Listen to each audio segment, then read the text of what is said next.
Hey guys, स्वागत है आप सभी का इस सीरीज के लेक्चर 1 में, जो कि है बेसिक्स टू फॉरेक्स मार्केट।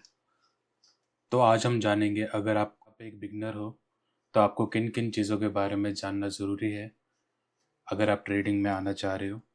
तो आज हम उन टॉपिक्स के बारे में बात करेंगे। तो सबसे पहले बात, ट्रेडिंग है क्या?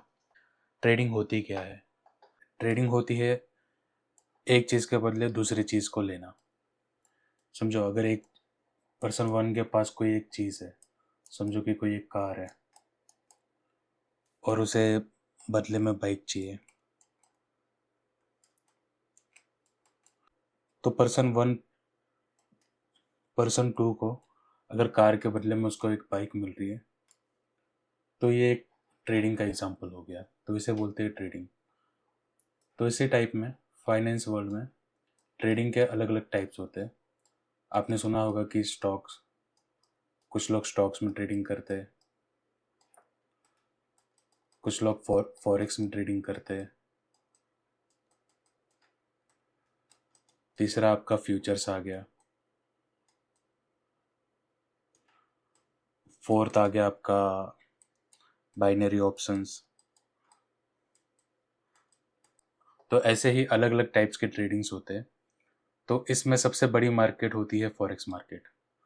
तो अगर आप as a beginner forex market में आना चाहते हो तो आपको किन किन चीज़ों का नॉलेज होना ज़रूरी है, तो आज हम इस वीडियो में जानेंगे। तो सबसे पहली बात, फॉरेक्स है क्या चीज़? तो फॉरेक्स बना है दो वर्ड से, फॉरेन और एक्सचेंज। हर एक कंट्री की खुद की एक करेंसी है और हर एक कंट्री आपस में ट्रेड करते हैं। तो जब एक कंट्री दूसरे कंट्री से करेंसी एक्सचेंज कर रही है तो उसी को फॉरेक्स बोलते हैं। जैसे अगर एग्जांपल के लिए, अगर कोई यूएस और इंडिया के बीच में ट्रेड हो रहा है, तो उसका मतलब ये है कि यूएस और इंडिया आपस में करेंसीज एक्सचेंज कर रहे हैं। तो फॉरेक्स का मतलब ये होता है कि कोई एक कंट्री दूसरे कंट्री के साथ करेंसीज एक्सचेंज कर रही है। फॉर एग्जांपल, अगर आप इंडिया से यूएस जा रहे हो ट्रैवल पर्पस के लिए और आपके पास आईएनआर है, तो ऑब्वियसली बात है कि आप यूएस में आईएनआर यूज़ नहीं कर सकते। तो आपने काफ़ी बार एयरपोर्ट पे देखा होगा कि करेंसी एक्सचेंज बूथ्स रहते हैं। तो वहाँ पे आप आपका आईएनआर दे के आप यूएस डॉलर ले सकते हो ताकि आप यूएस में स्पेंड कर सको। तो ये एक एग्जांपल है करेंसी एक्सचेंज का। जब भी आप कहीं पे ट्रैवल कर रहे हो कोई भी दूसरे कंट्री में, तो वहाँ की लोकल करेंसीज ही चलती है वहाँ पे। और आपको कुछ भी एक्सपेंस वहाँ पे करना है, रूम बुक्स करने हैं, होटल्स बुक करने हैं, या एक्सपेंस हो रहा है आपका खाने का, कुछ शॉपिंग करने का, तो आप आपकी आईएनआर उस कंट्री के लोकल करेंसीज से एक्सचेंज करते हो। तो आपने कई बार वहाँ पे एयरपोर्ट पे करेंसी एक्सचेंज बूथ्स देखे होंगे। तो उनका काम यही है कि आपको एक कंट्री की करेंसी दूसरे कंट्री से एक्सचेंज करके आपको देते हैं।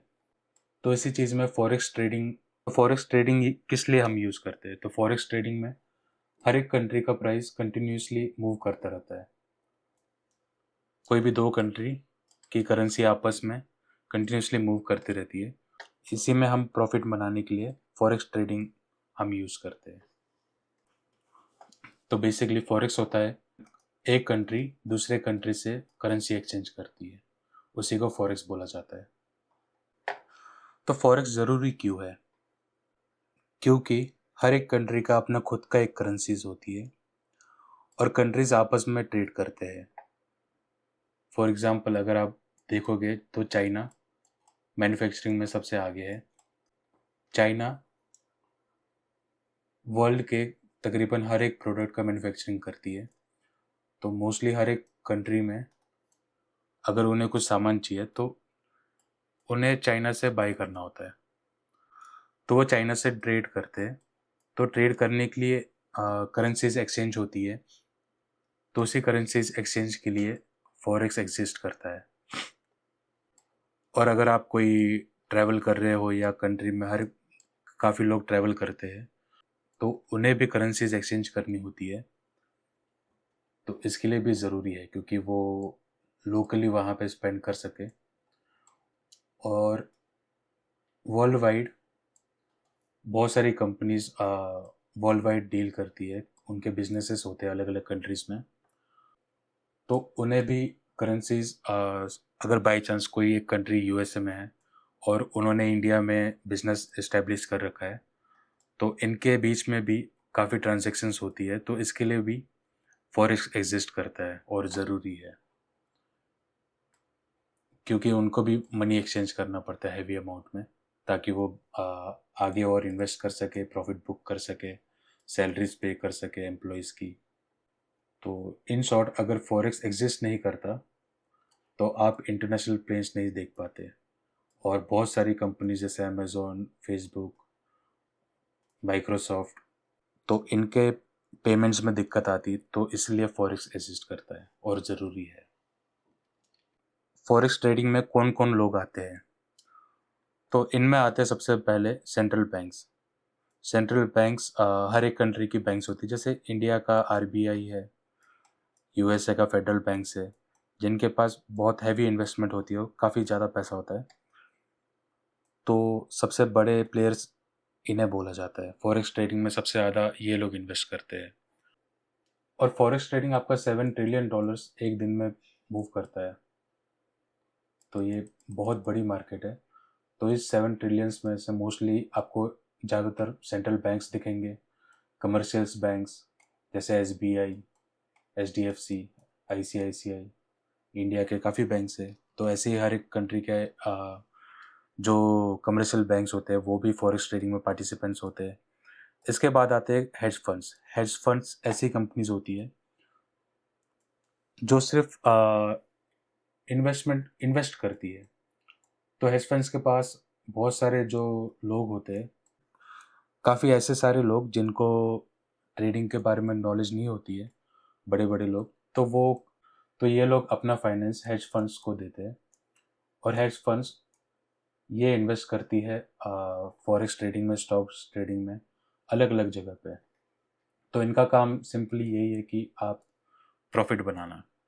तो हेज फंड्स नॉर्मली एक ऐसी कंपनी होती है जो लोगों से इन्वेस्ट करवाती है, और इनके पास खुद के भी ज़्यादा पैसे होते हैं। तो तीसरे नंबर पे ये आते हैं। इनका काम सिर्फ इतना ही है कि ये सिर्फ प्रॉफिट बुक करके ये चले जाते हैं। इसके बाद आते हैं कॉरपोरेशंस। कॉरपोरेशंस ऐसी कंपनी जिनके पास फंड्स कम है, as a type of hedge funds ही होते हैं पर स्मॉल स्केल में। इसके बाद आते हैं हम जैसे रिटेल ट्रेडर्स। और हम जैसे रिटेल ट्रेडर्स, अगर ये समुंदर है तो हमारा काम बस इतना ही है। जैसे ये कॉरपोरेशंस हो गए, ये हेज फंड्स हो गए, ये बैंक्स हो गई, तो हम बस एक छोटी मछली है इसमें। तो हमारा, अगर आप कुछ भी पैसे डाल रहे हो तो उससे मार्केट मूव नहीं होती। तो सिंपली हमारा काम क्या है? हमारा काम बस इन इनके ब्लूप्रिंट्स पकड़ना है, ये लोग कैसे चल रहे हैं इनको एनालाइज करना है, क्योंकि काइंड ऑफ ये लोग मनी मूव करते हैं, तो हमें बस इनके साथ साथ ही इन्वेस्ट करना है। तो एज अ फॉरेक्स ट्रेडर हम बस स्मार्ट ट्रेडर्स को फॉलो करते हैं, और इनको फॉलो करने के अलग अलग ट्रिक्स होते हैं, स्ट्रेटजीज होते हैं, वो हम आगे जाके देखेंगे। तो अभी के लिए हमें बस इतना जानना है कि पार्टिसिपेंट्स कौन होता है फॉरेक्स ट्रेडिंग में। तो सबसे पहले आगे सेंट्रल बैंक्स, फिर कमर्शियल बैंक्स, फिर हेज फंड्स, फिर कॉरपोरेशंस, फिर हम जैसे रिटेल ट्रेडर्स। और हमारा काम बस इतना है कि हम स्मार्ट ट्रेडर्स को फॉलो करते हैं। स्मार्ट ट्रेडर्स आपके ये वाली कैटेगरीज हो गई, हमें छोड़ के हम बस इन्हें फॉलो करते हैं। तो अब आते हैं फॉरेक्स मार्केट काम कैसे करता है। तो फॉरेक्स मार्केट एक डिसेंट्रलाइज मार्केट है। इसका मतलब है कि इसका कहीं पर भी कोई ऑफिस नहीं है। जैसे आपने स्टॉक्स के देखे होंगे, बॉम्बे स्टॉक एक्सचेंज, इंडिया में जैसे बॉम्बे स्टॉक एक्सचेंज है, न्यूयॉर्क एक्सचेंज है, ऐसे ही हर एक कंट्री के बड़े बड़े एक्सचेंजेस होते हैं। तो इनके एक ऑफिस होते हैं, एक फिजिकल ऑफिस होता है इन सभी का। तो ऐसा ऑफिस फॉरेक्स मार्केट में कहीं पर भी नहीं है। तो इसका रीज़न ये है कि फॉरेक्स मार्केट को कोई कंट्रोल नहीं करता, कोई गवर्नमेंट कंट्रोल नहीं करती, ये इंडिपेंडेंट है। इसलिए इसका कोई एक सिंगल एक्सचेंज नहीं है, और कोई एक सेंट्रल लोकेशन नहीं है जहाँ पे कोई ऑफिस हो या कुछ हो। तो ये ट्रेडिंग होती कैसे इनके बीच में? तो ये सारी ट्रेडिंग होती है इलेक्ट्रॉनिकली। और इलेक्ट्रॉनिकली बेसिकली होती है किनके बीच में? तो इनके बीच होती है बैंक्स के बीच में। अगर किसी कंट्रीज को पेमेंट करना है इंटरनेशनली, या जैसे इंटरनेशनल कोई बिजनेस को इंटरनेशनल पेमेंट करना है, तो इसके बाद आते हैं लिक्विडिटी प्रोवाइडर्स। उसके बाद आते हैं ब्रोकर्स। ब्रोकर्स कौन होते हैं? ब्रोकर्स वो होते हैं जिसके थ्रू हम इलेक्ट्रॉनिकली ट्रेड करते हैं, जिसके थ्रू हम बाय या सेल करते हैं, हमें एक प्लेटफॉर्म प्रोवाइड करता है। तो ब्रोकर्स नॉर्मली प्रोवाइड करता है, वो लेता है प्राइस लिक्विडिटी प्रोवाइडर्स से और वो हमें देता है। और liquidity providers normally mostly deal करते हैं बैंक से। तो एज ए ट्रेडर हमें बस इतना जानना है कि जो भी हम बाई या सेल करेंगे वो हम मोस्टली करेंगे ब्रोकर्स के थ्रू। ब्रोकर्स हमें एक प्लेटफॉर्म देगा जिसके थ्रू हम बाई या सेल करेंगे। So retail traders trade through brokers, not directly with banks. तो अब आते हैं करेंसीज होती क्या है, व्हाट इज करेंसी। तो करेंसी, कोई एक कंट्री है तो उसका खुद का पैसा एक करेंसी होती है। एग्जाम्पल के लिए यूएसए का होता है यूएसडी, यूएस डॉलर। यूरोप का होता है यूरो। यूके का होता है जीबीपी। जापान का होता है जेपीवाई। जो ये कोड्स है ये मोस्टली आपको हर एक कंट्री का मिलेगा, और ये मोस्टली रहता है 3 वर्ड्स का, 3 लेटर्स का। तो जो भी करेंसीज होती है वो मोस्टली आपको 3 लेटर्स की मिलती है। तो ये लेटर्स एक तरीके के नेम टैग्स हो गए, जिससे कि आप हर एक कंट्री, मतलब अगर आपको कोई बोलता है कि मुझे यूएसडी चाहिए, तो आप समझ जाते हो कि उनको यूएस डॉलर चाहिए। इसी में अगर उनको एयूडी चाहिए तो उसका मतलब है कि उनको ऑस्ट्रेलियन डॉलर चाहिए। तो ऐसे ही ये एक नेम टैग है हर एक कंट्री की करेंसीज के लिए। जैसे कि आप जानते हो आईएनआर इंडियन रुपीस के लिए बोला जाता है। तो इसमें मोस्टली स्टार्टिंग के 2 लेटर्स होते हैं कंट्री का, और लास्ट होता है कि उनकी वैल्यू क्या है। जैसे यूएस, यूनाइटेड स्टेट्स, और डी का मतलब डॉलर, इंडियन रुपीस। आईएन का मतलब इंडिया, आर का मतलब रुपीस। एयूडी का ऑस्ट्रेलियन डॉलर्स। जेपीवाई का Japanese yen. GBP great Britain pounds. Euro Europe, Europe का यूरो। तो ये होता है करेंसी, हर एक कंट्री की खुद की मनी। तो अभी आते हैं करेंसी पेयर्स पे। तो एज अ ट्रेडर आप कभी एक सिंगल करेंसी पे आप ट्रेड नहीं कर पाते। आपको ट्रेड करना होता है कोई भी 2 करेंसीज का मिक्सचर पे। आप कभी भी सिंगल करेंसी को अकेले बाय नहीं कर सकते इन फॉरेक्स। आप कभी फॉरेक्स में एक सिंगल करेंसी को आप बाय या सेल नहीं कर सकते। आपको ये हमेशा चाहिए पेयर्स में। तो ये पेयर्स होती क्या है? तो एग्जांपल के लिए पहला एग्जांपल है हमारा यूरो यूएसडी। ये एक पेयर है। अगर आप ट्रेडिंग व्यू पे जाओगे, आप EUR USD सर्च करोगे तो आपको एक चार्ट दिखेगा। तो ये चार्ट होता क्या है? ये चार्ट होता है यूरो यूएसडी का जो प्राइस चल रहा है उसके बारे में बताने का एक जरिया होता है। तो राइट नाउ क्या प्राइस चल रहा है आपको इसके थ्रू पता लगता है।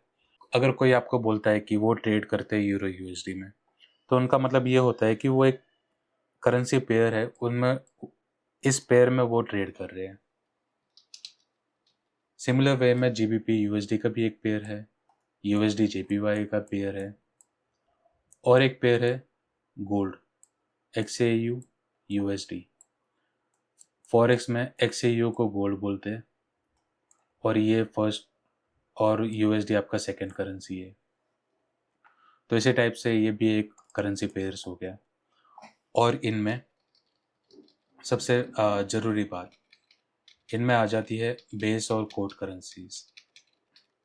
तो बेस और कोड करेंसीज होती क्या है? अगर समझो, फॉर एग्जांपल के लिए अगर आप यूरो यूएसडी में देख रहे हो, यूरो यूएसडी में अगर आप देख रहे हो या ट्रेड कर रहे हो, तो सिंपली जो भी पहली करेंसी है वो आपकी होगी बेस करेंसी, और जो सेकंड करेंसी है वो आपकी होगी कोड करेंसी। तो इसका मतलब होता क्या है? इसका मतलब ये होता है कि आप यूरो की वैल्यू निकाल रहे हो, अगर आप एक यूरो की वैल्यू अगर आपको चाहिए तो उसके बदले में आपको कितना यूएसडी आपको मिल सकता है, ये कैलकुलेट करने का एक तरीका होता है। तो बेसिकली बेस करेंसी ये है यूरो, इसके बदले आपको कितना यूएसडी मिलेगा, तो ये हो गया आपका कोड करेंसी। 1 यूरो हो गया बेस करेंसी, 1 यूरो के बदले में आपको कितना यूरो यूएसडी मिल रहा है, तो उसका आप एक कोटेशन निकालते हो, तो वो हो गया कोड करेंसी। तो ये होता है करेंसी पेयर्स, और करेंसी पेयर्स नॉर्मली 2 पेयर्स का होता है। तो करेंसी पेयर्स हमेशा आपको 2 करेंसी पेयर्स का मिलेगा, जिसमें कि पहला करेंसी आपका हमेशा बेस करेंसी होगा और सेकंड होगा आपका कोड करेंसी। तो बेस करेंसी आपका वो होता है, अगर आप जो भी एक अमाउंट निकाल रहे हो उसके बदले आपको कितना सेकंड करेंसी मिलेगा। तो बेस करेंसी हो गया आपका मतलब जितने आपके पास यूरो है या कोई भी करेंसी है, उसके बदले आपको कितने सेकंड करेंसी मिल सकती है, तो उसका आप एक कोड निकाल रहे हो, तो वही हो गया बेस और कोड करेंसी। जैसा कि आप एक हाथ से ताली नहीं बजा सकते, उसी तरीके से फॉरेक्स में आप एक सिंगल करेंसी के साथ आप ट्रेड नहीं कर सकते, आपको हमेशा 2 करेंसी का एक पेयर चाहिए, उसी पेयर में आप नॉर्मली ट्रेड करोगे। तो ये हो गया आपका बेस और कोड करेंसी और करेंसी पेयर्स। तो अभी हम बेस और कोड करेंसी को थोड़ा डिटेल में समझने की कोशिश करते हैं। फॉर एग्जांपल अभी हमने यूरो यूएसडी का एक पेयर का एग्जांपल लेते हैं। तो इसमें से यूरो यूएसडी एक करेंसी पेयर है, और ये आपका हो गया बेस करेंसी यूरो, और यूएसडी हो गया आपका कोड करेंसी। तो यूरो वर्सेस डॉलर, अगर इनका प्राइस 1.1000 है, तो इसका मतलब क्या हो गया? तो इसका मतलब ये हुआ कि आपको 1 यूरो के बदले में आपको मिल रहे हैं अराउंड $1.10। तो आपके पास एक बेस करेंसी थी, आप समझो कि आपके पास 1 यूरो है, तो वो आपका बेस करेंसी हो गया, और आपको कन्वर्ट करना है यूएस डॉलर उसमें। आपने प्राइस देखा राइट नाउ कितना चल रहा है, तो उसमें अगर आपको शो हो रहा है 1.10, तो इसका मतलब ये है कि आपको 1 यूरो के बदले 1.10 यूएस डॉलर्स मिल रहे हैं। तो ये हो गया आपका बेस और कोड करेंसी। तो ये होता है एक कोटेशन निकालने का जरिया। अगर आप ट्रेडिंग व्यू में या MT5 में आपने देखा होगा कि आपको प्राइस दिखता है, अगर प्राइस ऊपर जा रहा है, अगर समझो यूरो यूएसडी का प्राइस अगर ऊपर जा रहा है, तो इसका मतलब ये है कि यूरो स्ट्रांग हो रहा है as compare to US dollars में, मतलब आपको यूरो के बदले ज़्यादा यूएसडी मिलेंगे। अगर इस सिमिलर वे में अगर प्राइस आपका नीचे जा रहा है, तो इसका मतलब क्या हुआ? तो इसका मतलब ये हुआ यूएस डॉलर आपका महंगा हो गया, तो यूएस डॉलर आपका स्ट्रांग हो गया एज कम्पेयर टू यूरो। मतलब अगर आपको 1 यूरो के बदले 1.10 मिल रहे थे, तो इसी अगर प्राइस अगर नीचे जाता है, तो सिमिलर वे में 1 यूरो के बदले आपको हालांकि मिल सकते हैं $0.90। तो इसका मतलब क्या हुआ कि इसका मतलब ये हुआ कि यूरो बढ़ रहा है और डॉलर नीचे जा रहा है। और सेकेंड सिनेरियो में ये होता है कि आपका यूरो डॉलर नीचे जा रहा है और यूएस डॉलर आपका स्ट्रांग हो रहा है। तो इसी टाइप से ये करेंसी आपस में फाइट करते रहते हैं। ये क्यों करते रहते हैं? क्योंकि वर्ल्ड वाइड ट्रेड चलते रहते हैं और एक स्टेबल सप्लाई और डिमांड रहता नहीं है करेंसीज का, तो ये कंटिन्यूसली अप डाउन होता रहता है। तो हर एक कंपनी चाहती है कि हमें बेस्ट प्राइस मिले अगर आप कुछ भी डील कर रहे हो। तो सिमिलर वे में बैंक्स भी आपस में ट्रेड डील्स करते हैं। बैंक्स भी चाहते हैं कि हमें बेस्ट प्राइस मिले, तो ये बेस्ट प्राइस के लिए वो सप्लाई और डिमांड को कई बार मैनिपुलेट कर लेते हैं। तो इसी रीज़न से वो प्राइस अप या नीचे जाता रहता है। तो इसी का फ़ायदा उठा के हम फॉरेक्स ट्रेडिंग करते हैं। अगर समझो कि प्राइस कोई की लेवल पे चल रही है और प्राइस राइट नाउ आती है, और हमें पता है कि वहाँ से अगर प्राइस नीचे जाना है तो हम वहाँ से सेल कर देते हैं और प्रॉफिट बुक करते हैं। हमें बस हमारा एज अ फॉरेक्स ट्रेडर हमारा काम बस इतना ही है कि हमें सप्लाई और डिमांड के बीच में फ़र्क जानना आना चाहिए और इसी के बीच में ट्रेड करना चाहिए। तो अब आते हैं सबसे फेवरेट टॉपिक्स पे, how do traders makes money. तो ट्रेडिंग में हम पैसे कैसे कमाते हैं? तो बेसिकली हम कमाते हैं बस दो बटन से, बाय या सेल। तो जैसे कि अगर आपको पता है कि अगर आपको लगता है कि अगर प्राइस ऊपर जाने वाली है तो आप बाय का बटन दबा देते हो। अगर प्राइस ऊपर चला गया तो आप प्रॉफिट में हो जाते हो। और सिमिलर वे में आपको लग रहा है कि अगर प्राइस नीचे जाने वाला है तो आप सेल का बटन दबा देते हो। तो इस तरीके से हम पैसा या प्रॉफिट बुक कर सकते हैं। तो ज़रूरी नहीं है कि आप रैंडम पॉइंट पे कहीं पर भी, अगर प्राइस नीचे है यहाँ पे अगर आप बाय करोगे और प्राइस नीचे चला गया तो उल्टा भी हो सकता है, प्रॉफिट की जगह पे लॉस भी हो सकता है। तो जो ये बाय और सेल करने का तरीका है ये आपको कैसे पता चलेगा? ये पता चलता है स्ट्रेटजीज के थ्रू, जो कि हम आगे आने वाले वीडियोस में देखेंगे। पर राइट नाउ आपको बस इतना जानना है कि अगर आप एज अ ट्रेडर पैसा कमाना चाहते हो तो आपका सिंपल काम यही है कि आपको बाय, लो से बाय करना आना चाहिए और टॉप से सेल करना आना चाहिए। बस इसी तरीके से ट्रेडर्स पैसा कमाते हैं इसमें। अगर आप बिना सीखे कहीं से भी बाय या सेल करोगे तो वो एज अ गैम्बलिंग हो जाएगा।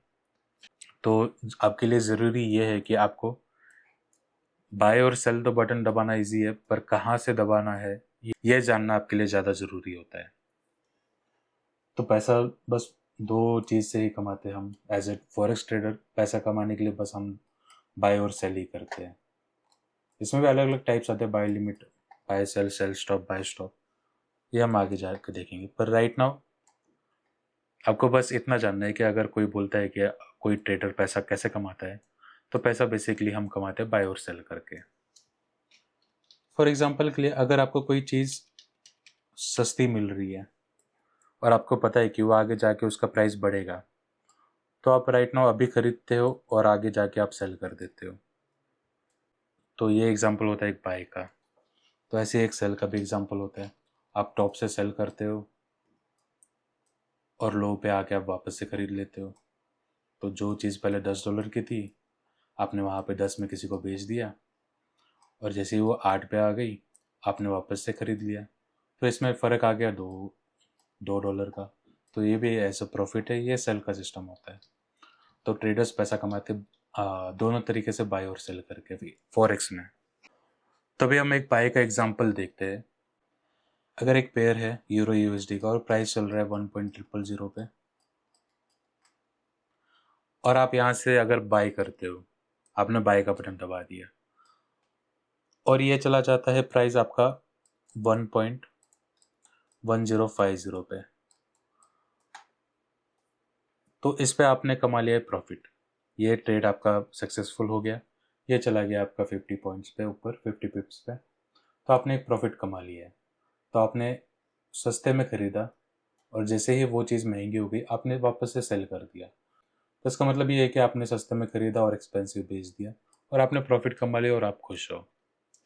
तो ये था एक बाय का एग्जांपल। जब यूरो यूएसडी आपका सस्ता था आपने ख़रीद लिया और जैसे ही ये थोड़ा ऊपर चला गया आपने बेच दिया और आपने एक प्रॉफिट बुक कर दिया। तो अभी हम देखते हैं एक सेल एग्जांपल। राइट नाउ समझो कि आपका यूरो यूएसडी का प्राइस चल रहा है 1.000 पे, 1.1000 पे, और आप सेल करते हो और प्राइस चला जाता है 1.0950।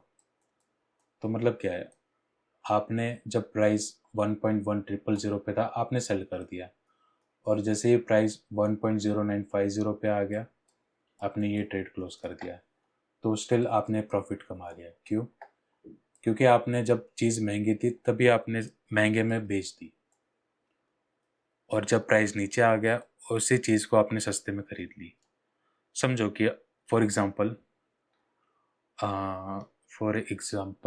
एक कार है, आज के दिन वो मिल रही है आपको 1000 की, और आपको पता है कि आपके पास बायर्स है, कल के लिए आपके पास बायर्स होंगे उसी चीज़ को 1100 में लेने की, तो ये चीज़ आपने आज खरीद ली और इसको कल को आपने बेच दिया। तो इनिशियली आपने खरीदा था 1,000 पे और आपने सेल किया 1100 पे, तो डिफरेंस कितना है? 100। तो ये 100 है आपका, तो ये 100 है आपका प्रॉफिट। तो यही सिमिलर वे में आप फॉरेक्स ट्रेडिंग में सेल करके भी पैसे कमा सकते हो। तो ये था आपका एक सेल का एग्जांपल, जहाँ पे आप इनिशियली आप जब चीज़ महंगी होती है तब आप सेल कर देते हो और उसी चीज़ को आप जब सस्ती होती है तब बाय बैक कर लेते हो। तो अब आते हैं पिप्स पे। पिप्स होता क्या है? तो पिप्स होता है बेसिकली आपका स्मॉल प्राइस मूवमेंट। जैसे कि आप डिस्टेंस कैलकुलेट करने के लिए किलोमीटर का यूज़ करते हैं, एमएम का यूज़ करते हैं, मिलीमीटर का यूज़ करते हैं, मीटर्स का यूज़ करते हैं। सिमिलर वे में हम प्राइस मूवमेंट को मेजर करने के लिए पिप्स को यूज़ करते हैं। तो अगर आपको कोई ट्रेडर बोलता है कि आज उसने 100 पिप्स प्रॉफिट किया है, 200 पिप्स प्रॉफिट किया है, 50 पिप्स लॉस किया है, तो उसका कहने का मतलब ये है कि उसने कितने मूवमेंट का ट्रेड किया है, या कैप्चर किया है या लॉस किया है। तो ये होता है पिप। फॉर एग्जांपल, अगर सिमिलर वे में यूरो यूएसडी का प्राइस चल रहा है 1.1000 पे और ये मूव करता है 1.1001 पे, तो इनमें फ़र्क आया जो ये लास्ट डेसिमल है उसका,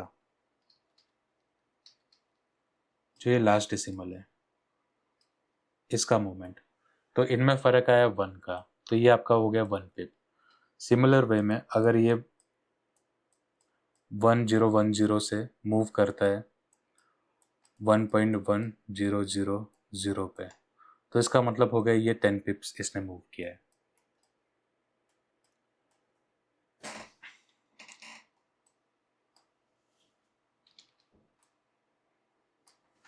तो इसका मतलब इसने 10 पिप्स का मूव किया है।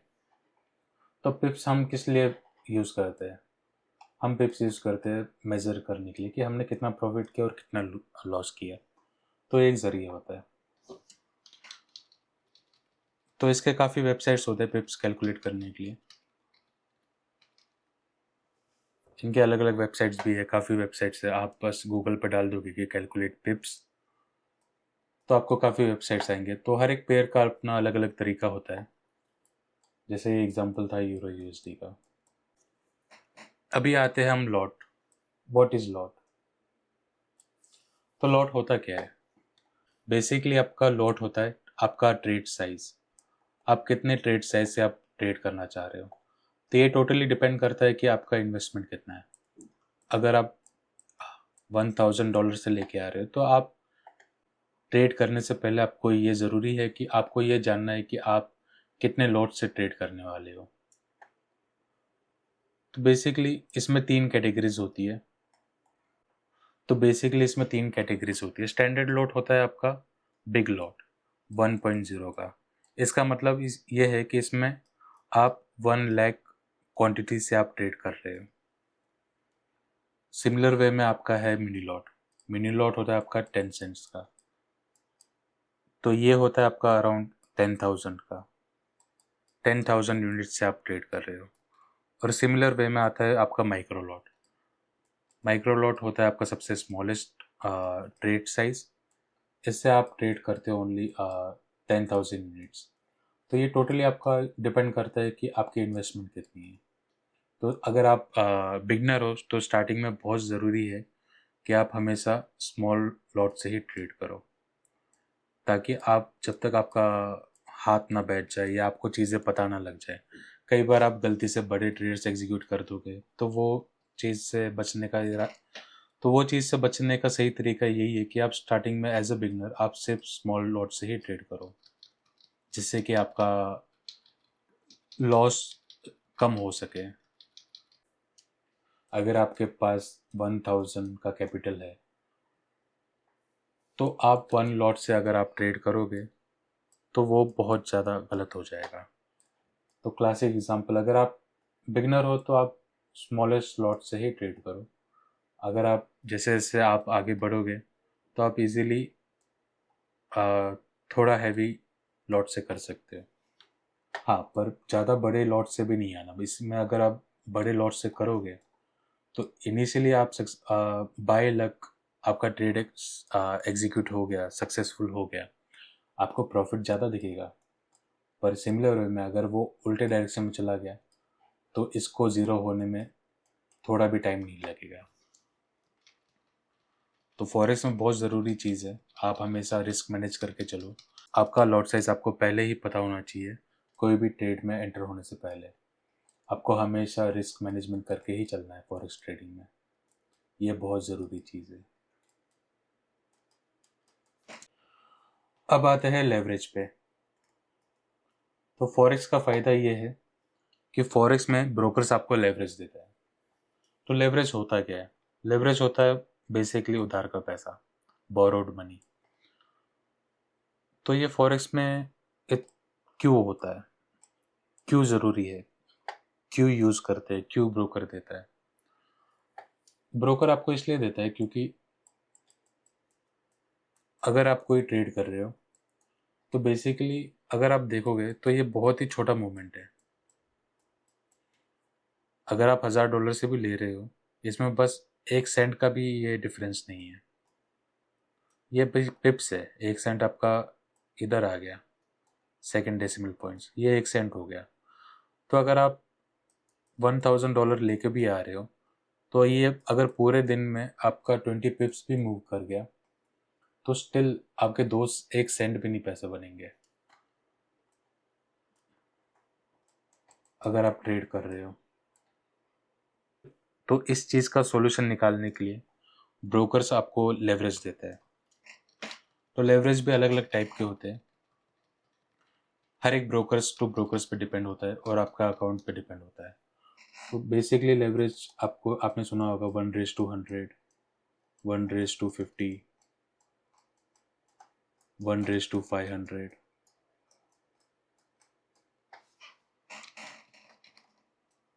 1:500, 1:1000। ये टाइप्स होते हैं लेवरेज के। इसमें 2000 भी हो जाता है और कई ब्रोकर्स आपको अनलिमिटेड भी देते हैं।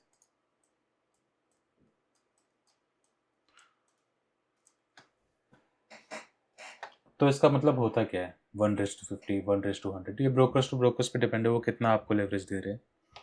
तो बेसिकली फॉर एग्जांपल आप, अगर हम एग्जांपल के तौर पे इसको लेते हैं 1:2000 पे, तो इसका मतलब होता क्या है? तो इसका मतलब ये है कि अगर हर $1 आपने इन्वेस्ट किया है तो इसका मतलब ये होता है कि हर $1 के पीछे ब्रोकर आपको $1000 का परचेसिंग पावर दे रहा है।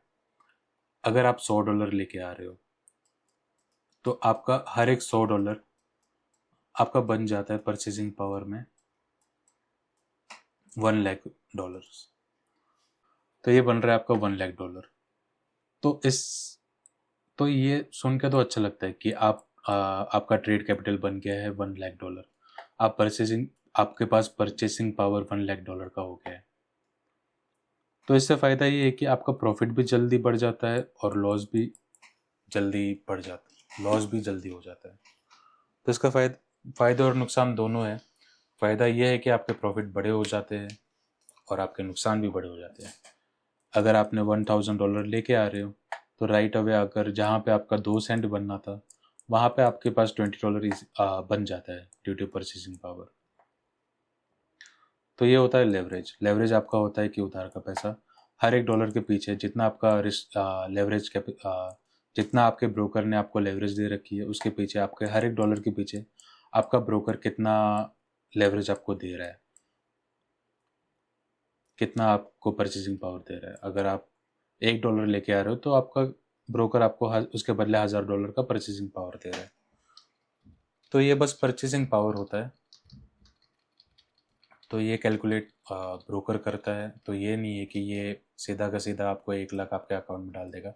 ये बस ट्रेड एग्जीक्यूट करने के ही टाइम पे काम आता है, इसको आप विड्रॉल नहीं कर सकते। प्रॉफिट या लॉस इसके थ्रू इजीली हो जाता है। अब आते हैं मार्जिन पे।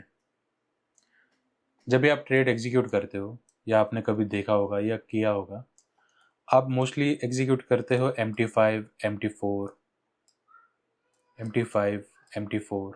ये एक ऐप होता है जिसका लॉगिन एक्सेस आपको ब्रोकर देता है, और उस ऐप पे कैटेगरीज होते हैं। यहाँ पे आपका बैलेंस हो गया, इक्विटी हो गया। तो आपने देखा होगा कई बार margin margin level, margin percentage होता है।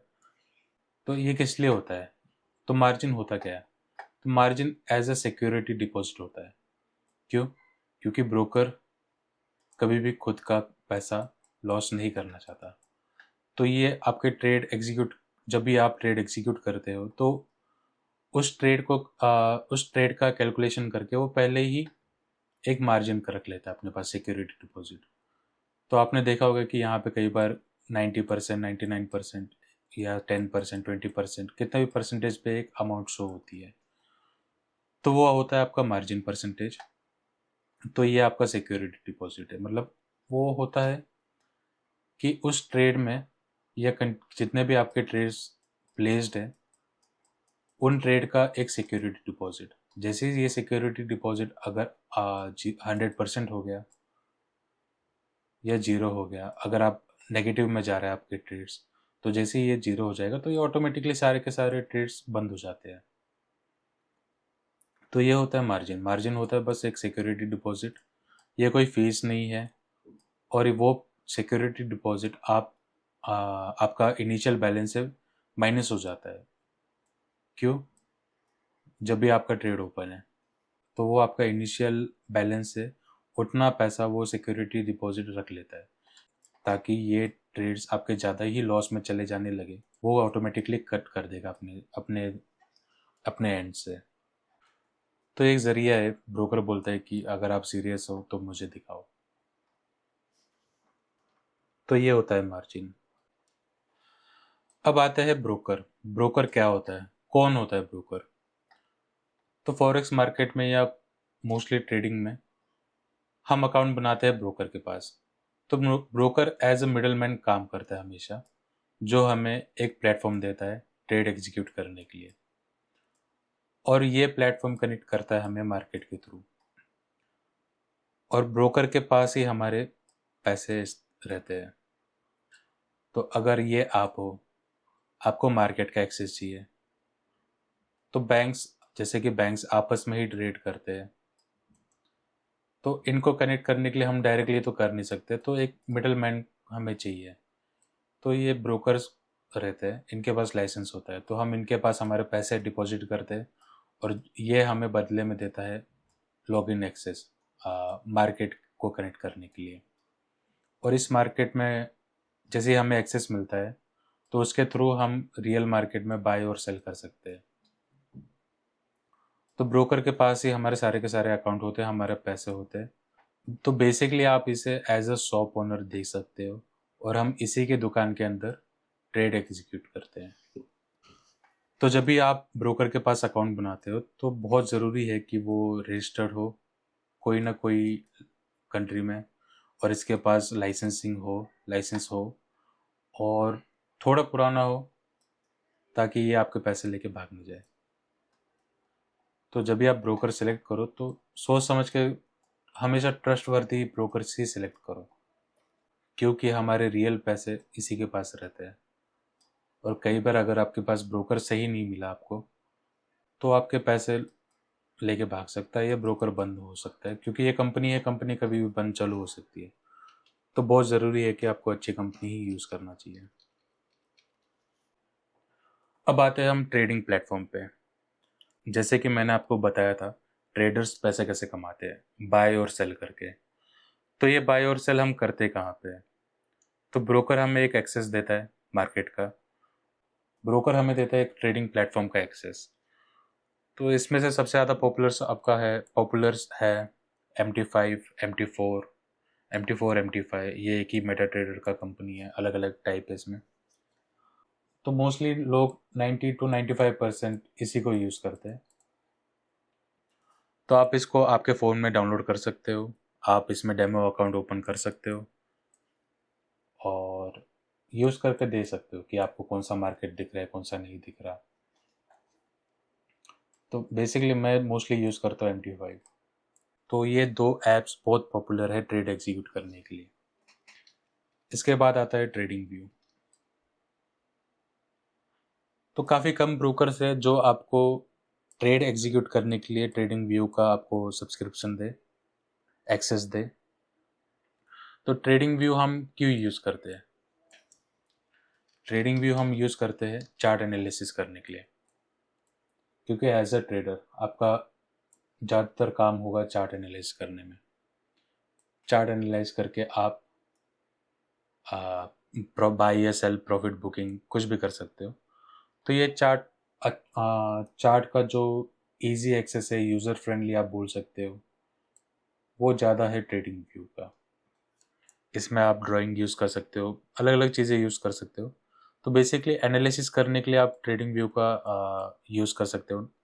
ये बहुत पॉपुलर है और इजी टू अंडरस्टैंड है, इजी टू मतलब समझना इजी है, इसको यूज़ करना इजी है।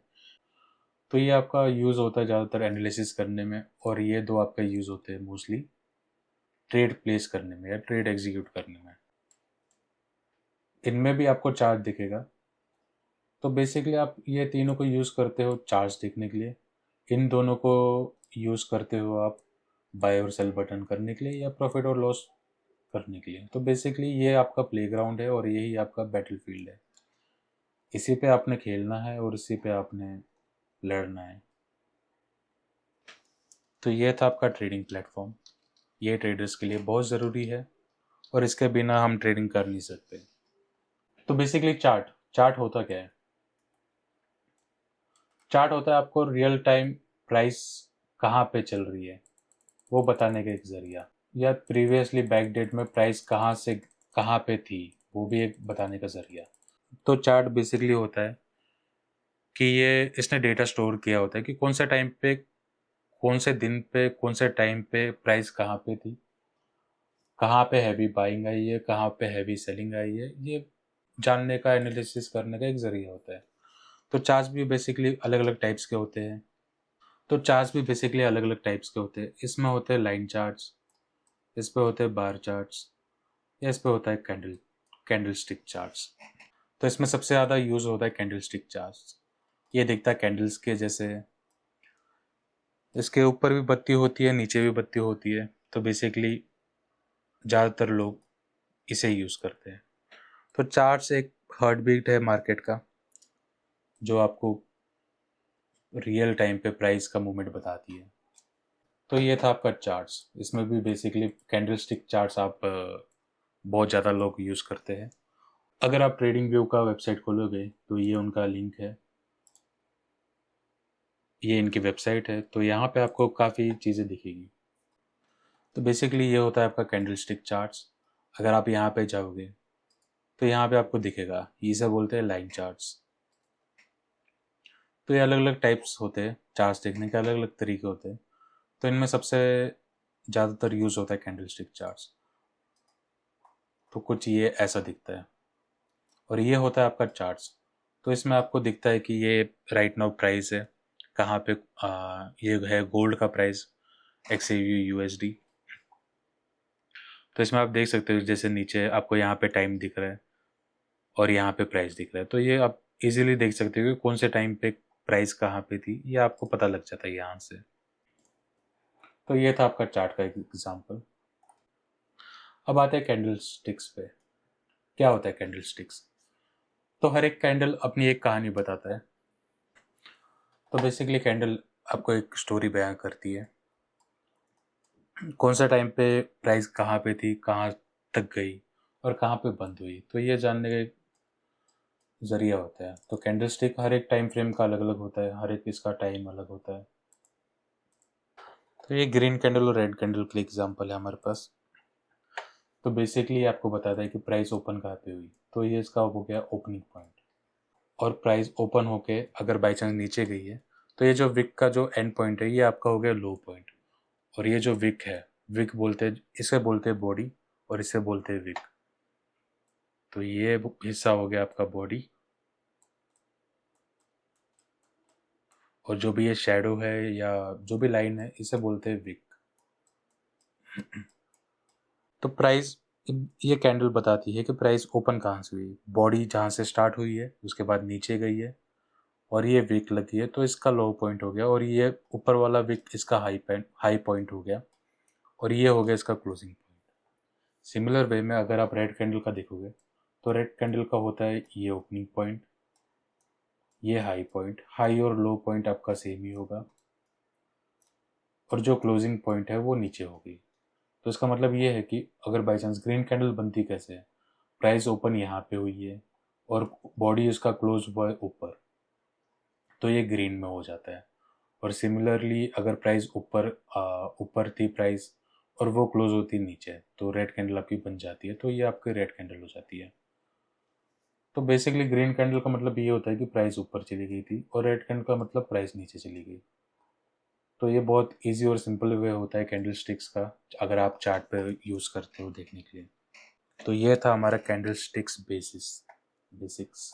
तो अब आते हैं प्राइस मूव क्यों करती है, वाई प्राइस मूव्स। तो इसके बहुत अलग अलग रीजंस है। कई बार न्यूज़ के कारण ये बहुत हैवी बाई या सेल हो जाता है, या कोई वॉर वाली न्यूज़ हो गई। कई बार बैंक्स बेसिकली हैवी इन्वेस्ट कर देती है, तो उसका भी एक रीज़न होता है कि प्राइस मूव करती है। सप्लाई और डिमांड, फियर एंड ग्रीड, ये सारे के सारे रीजन है प्राइस मार्केट मूव करने के। जैसे कि ह्यूमंस इमोशनल होते हैं, मार्केट भी इमोशनल है। जब भी मार्केट इमोशनल होती है, इंसान डर जाते हैं, पैनिक हो जाते हैं, और प्राइस में एक गिरावट या जंप आपको देखने को मिलती है। तो ये रीजंस होते हैं प्राइस के मूव करने के। तो अब आते हैं सबसे इम्पोर्टेंट पार्ट पे। हर एक ट्रेडर के लिए सबसे इम्पोर्टेंट बात या इम्पोर्टेंट चीज़ है रिस्क मैनेजमेंट। रिस्क मैनेजमेंट सबसे इम्पोर्टेंट चीज़ ट्रेडिंग में। जब तक आप इसको 100% सीख नहीं लेते, तब तक कोई भी ट्रेडर सक्सेसफुल नहीं हो पाएगा। तो ये ज़रूरी क्यों है? अगर आप एज अ बिगनर आ गए हो, अगर आप $1000 से आप मार्केट में आए हो, तो काफ़ी बिगनर्स क्या करते हैं कि 1000 को बिना रिस्क मैनेजमेंट के पहले ही ट्रेड में वो 500 लॉस कर देते हैं, या 500 आप इजी मनी या क्विक मनी के पीछे वो हैवी इन्वेस्ट कर देते हैं। लॉट साइज आपका बिना कैलकुलेट करे आ जाते हैं।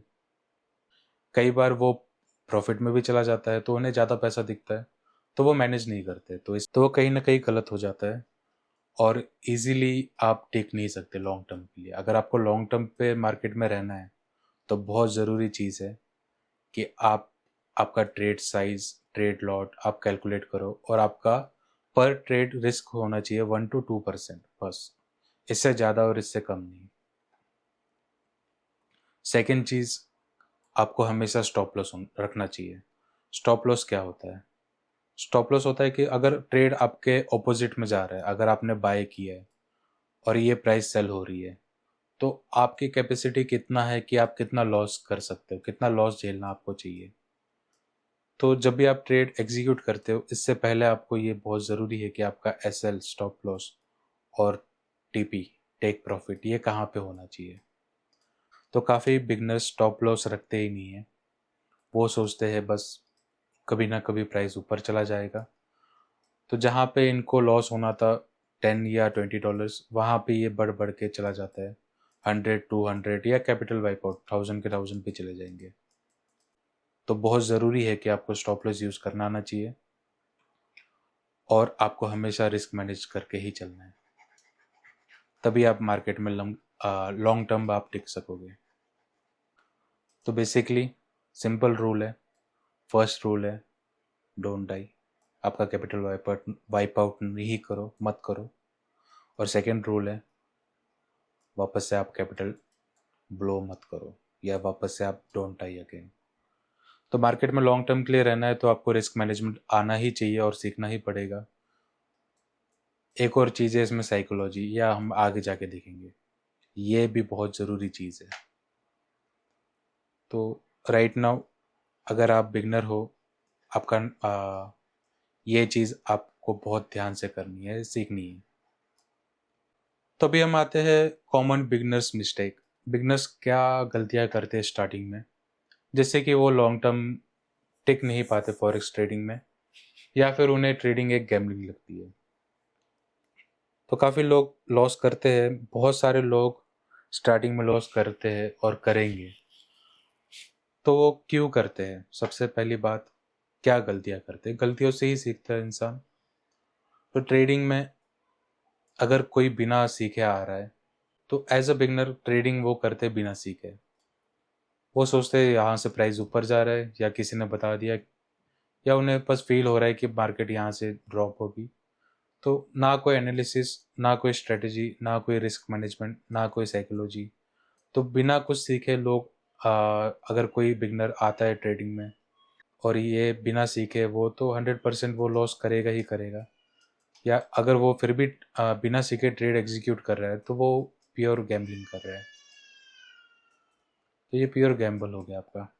तो ये नहीं करना है। एज अ बिगनर आपको एक स्ट्रेटजी आपको सीखनी है, आपको रिस्क मैनेज करके चलना है, आपको स्टॉप लॉस और टेक प्रॉफिट कहाँ पे होना चाहिए, आपको ट्रेड बाय और सेल का बटन दबाने से पहले आपको पता होना चाहिए।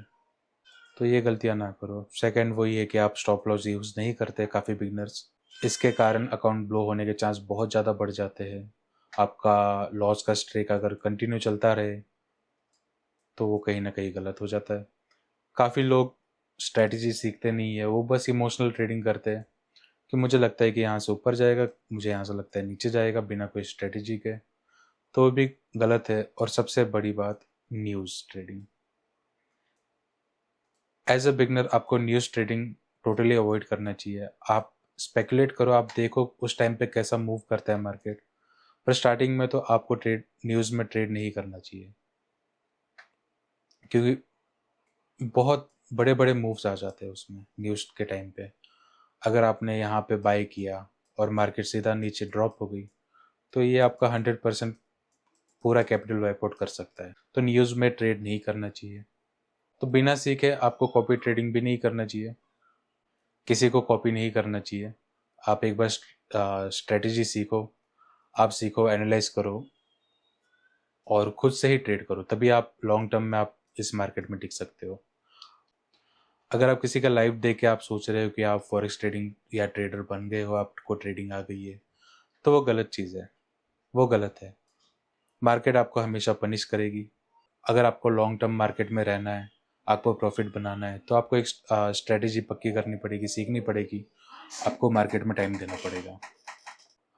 तो काफ़ी बिगनर्स को लगता है कि फॉरेक्स एक इजी तरीका है पैसे कमाने का, जो कि नहीं, इजी तरीका नहीं है। इसमें टाइम लगेगा, बहुत ज़्यादा प्रैक्टिस लगेगी, डिसिप्लिन लगेगा, रिस्क मैनेजमेंट लगेगा, आपका टाइम लगेगा। स्टार्टिंग में आपको पैसे थोड़े बहुत दिखेंगे, पर उसी स्पीड से आपको लॉस भी दिखेंगे। आपको आपकी साइकोलॉजी स्ट्रॉन्ग करनी पड़ेगी। तो फॉरेक्स इजी मनी नहीं है, आपको टाइम देना पड़ेगा, आपको डिसिप्लिन और कंसिस्टेंसी के साथ आपको सीखना पड़ेगा। अगर ये इजी रहता तो हर कोई अमीर रहता, कोई जॉब नहीं कर रहा होता। अगर ये इतना इजी होता तो कोई जॉब नहीं कर रहा होता, किसी ने बिजनेस नहीं किया होता, तो सभी के सभी लोग फॉरेक्स ट्रेडिंग चालू करते और सभी के सभी अमीर होते, जो कि ये नहीं है। फॉरेक्स इजी मनी नहीं है, इसमें आपको स्ट्रेटेजी लगेगा, आपको डिसिप्लिन लगेगा, सब कुछ लगेगा। तो अगर आप फॉरेक्स ट्रेडर बनना चाहते हो, तो आपको बहुत ज़रूरी है कि आप सीखो और फिर इस फील्ड में आओ। तो आप अगर बिगनर हो, आप आपने कुछ भी ट्रेडिंग चालू नहीं करी है, आपको बस इस फील्ड में आना है, तो आपका एक स्टेप बाय स्टेप एक लर्निंग पाथ या रोड मैप बोल सकते हो। तो इसमें क्या क्या करनी चाहिए आपको चीज़ें। तो सबसे पहले डेमो पे आप एक अकाउंट बनाओ। आप कोई भी ब्रोकर का आप यूज़ कर सकते हो। हर एक ब्रोकर आपको डेमो अकाउंट का एक्सेस देता है। आप उसे लॉगिन करो, उसमें आप जितना आपने इन्वेस्ट करना है उतने फंड्स आप डिपॉजिट करो। आप इसमें प्रैक्टिस कर सकते हो। और इसके बाद आपको एक स्ट्रेटजी आपको सीखनी ही सीखनी पड़ेगी। आप बिना स्ट्रेटजी के आप एनालिसिस नहीं कर पाओगे, और बिना एनालिसिस के आप जोन नहीं मार्क कर सकते, सप्लाई डिमांड कुछ नहीं मार्क कर सकते। कोई भी स्ट्रेटजी सीखो, पर एक स्ट्रेटजी आपके पास आनी चाहिए, और उस स्ट्रेटजी के हिसाब से आपको जोन मार्क करने आने चाहिए। उसके हिसाब से आप बाय ट्रेड प्लेस कर सकते हो आप डेमो अकाउंट्स में। और जब भी आप ट्रेड एग्जीक्यूट कर रहे हो, आपको काफ़ी सारे इमोशंस आपके हाई होंगे, सब उसमें से सबसे बड़ी चीज़ होती है FOMO, fear of missing out. आपके सामने से आपको ट्रेड भागता हुआ दिख जाएगा, तो आप उसे चेज ना करो, या नहीं, उसे बस एनालिसिस करो। जितने भी आपके पास इमोशंस आ रहे हैं, या तो वो हो गया फियर, या ग्रीड, लालच, या एंगर, या आप सैड हो रहे हो, ये सभी चीज़ों को आपको नोटिस करना है कि मार्केट आपको ये सारी चीज़ें सिखाएगी, आपको दिखाएगी, ये चीज़ आनी ही आनी है। और स्टार्टिंग में हमेशा आप स्मॉल कैपिटल से ही यूज़ करो। आप हमेशा वो पैसा यूज़ करो जो आपके पास एक्स्ट्रा है। आप कभी भी वो पैसा ना लेके आओ जो जिससे कि आपका गुजारा होने वाला है।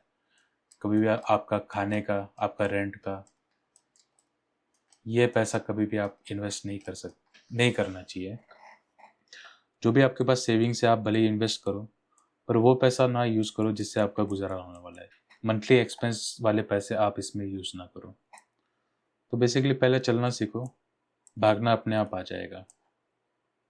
तो मार्केट का सिंपल फंड है, सिंपल रूल है, ये आपको फॉलो करना चाहिए। एज ए बिगनर ये आपका रोड मैप भी है। तो इस वीडियो का ये लास्ट सेक्शन है। तो जाते जाते वीडियो बंद करने से पहले पहले फाइनल मैसेज यही है, फॉरेक्स एक स्किल बेस्ड जॉब है। ये रिस्की भी है पर रिवॉर्डिंग भी है। अगर आप सही तरीके से करोगे तो ये गैम्बलिंग नहीं होगा, ये जुआ नहीं होगा। बस आपको सही तरीके से आना चाहिए। और आप बिगनर हो, आपने ऑलरेडी थोड़ा बहुत ट्रेड एग्जीक्यूट कर रखा है, आपको लग रहा है कि मार्केट आपको पैसा नहीं दे रही, तो मार्केट आपसे हेट नहीं करती। आपको मार्केट आपका दुश्मन नहीं है। मार्केट को तो पता भी नहीं कि आप कहीं पे एग्जिस्ट करते हो। बस मार्केट का मूव करने का एक तरीका है, बस आपको वो आना चाहिए। और आपका रिस्क मैनेजमेंट सबसे इम्पोर्टेंट है, ये चीज़ आपको आनी ही आनी चाहिए। इसमें महारत हासिल कर लो, फिर आप इजीली बहुत आगे बढ़ सकते हो फॉरेक्स ट्रेडिंग में। तो अगर आपने यहाँ तक वीडियो देखी है तो शुक्रिया आपका। तो आगे ऐसे ही वीडियोस आपको देखने को मिलेंगे। अगर आपको अगर आपको स्पेशली किसी टॉपिक पे आपको अगर वीडियो चाहिए, तो आप सिंपली कमेंट बॉक्स पे आप टाइप कर दो, मैं ट्राई करूँगा उस पर वीडियो बनाने का। तो शुक्रिया यहाँ तक देखने के लिए। Bye bye.